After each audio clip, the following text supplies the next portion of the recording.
A horrible crocodile attack has taken place in Cambodia. A man has been mauled by 40 crocodiles. Yes, you heard that right. A group of 40 crocodiles tore a man apart. So, how did this happen? 72-year-old Luan Man was moving a croc out of a cage. The crocodile had laid eggs which needed to be taken care of. Luan was using a stick to protect himself, but it turned out to be counterproductive. The croc grabbed the stick and pulled him into the enclosure. Then there was no looking back. 40 crocs attacked him until the enclosure was awash with blood. One of his arms were bitten off and swallowed by the reptiles.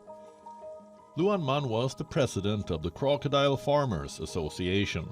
His family always urged him to stop raising the reptiles. This is not the only attack in a reptile farm. In 2019, a 2-year-old girl wandered into her family's reptile farm. She was killed and eaten by the crocs. Earlier this month in Australia, remains of a missing fisherman were found inside 2 crocodiles. Did the crocs soiree into the fisherman's space? Was it the other way around? Are animals getting back at humans for infringing their homes? In the Turks and Caicos Islands, a woman was attacked by a shark while snorkeling.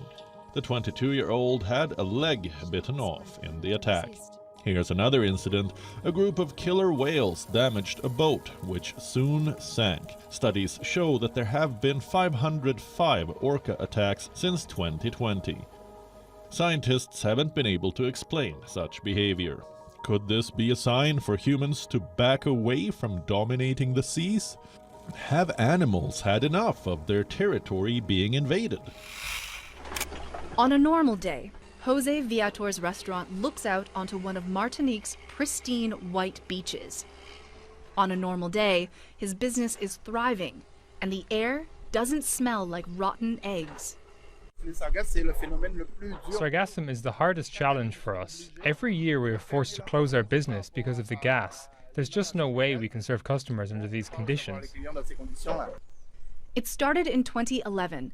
Millions of tons of the free-floating brown seaweed called sargassum, stretching for thousands of kilometers in the Atlantic Ocean, enters the Caribbean.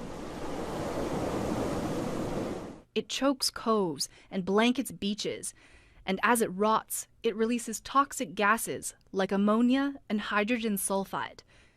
People complain of sore throats, nausea, and headaches, and it's happening close to the peak of the tourism season, and is having a devastating effect on the economy. Fishermen are doing what they can, using booms and nets, and adapting their boats to trap hundreds of cubic meters of the algae every hour. Sargassum blooms every spring in the Atlantic, but in the past decade it's been flourishing, breaking records nearly every year. Scientists think ocean warming and industrial runoff could be to blame. NASA has already warned that 2023 is shaping up to be the largest bloom on record. This is what's leading to a bread crisis in Tunisia. It's been 3 years since the country has had adequate rain. The ongoing drought has emptied reservoirs, cracked the soil, and led to water rationing. In the past, there were more severe years of drought compared to today, but the crisis was not like this. It hadn't been this severe before. This year, people are at risk of starvation. This farmer says he's only managed to save 20 hectares of the 150 he planted. All these ears will serve as fodder since they're empty due to the drought. We're in an irrigation area but haven't been provided with water, so this is all unusable. Meanwhile, bakeries are running out of flour. There are long lines outside some of them, while others have closed their doors. Bakers are having to ration their bread in recent days as they face shortages of imported goods, too. The Agriculture Ministry says Tunisia must import 95% of its grains this year, with an outlook of harvesting only 250,000 tons of grain, a third of what was harvested last year. In Uruguay, the water deficit is the worst in 74 years. According to the officials, it is affecting supply to thousands of households and leading to poor water quality. According to the news, they're going to begin to bring out water from La Plata River. The water we are drinking is too salty, but it's what's available.